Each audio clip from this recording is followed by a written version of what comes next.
Financial experts have hailed a Treasury's decision to borrow from the international markets, saying these will relieve pressure on the local markets. Public policy expert Stephen Mwakesi says the National Treasury should turn to foreign markets for debts, though on manageable interest rates.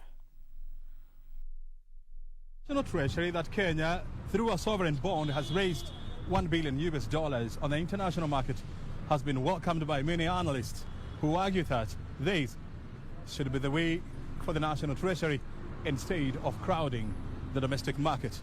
When you also look at the question of Eurobonds, you need to test out the market. And now from this test, it shows that there is still a great level of confidence on the Kenyan economy.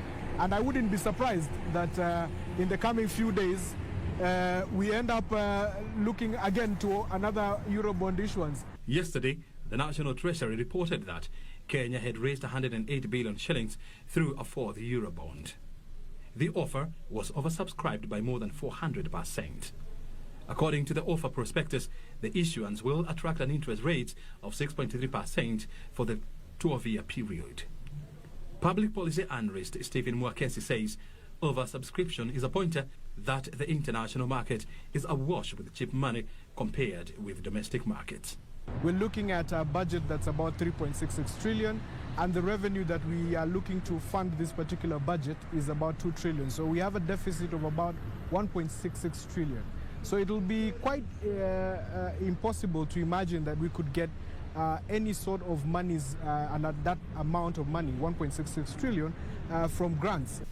Kenya became the second country in Africa after Ivory Coast to issue a sovereign bond during the COVID-19 pandemic. Kenya first plunged into the international debt market in 2014 when it raised $2 billion through a sovereign bond that is set to mature in almost 3 years from now.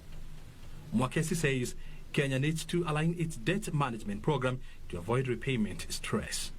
We would need to really look at cutting down our projected expenditures in every financial year and being realistic that these are the realities of the revenues that we are looking at and what we can actually be able to spend in every financial cycle.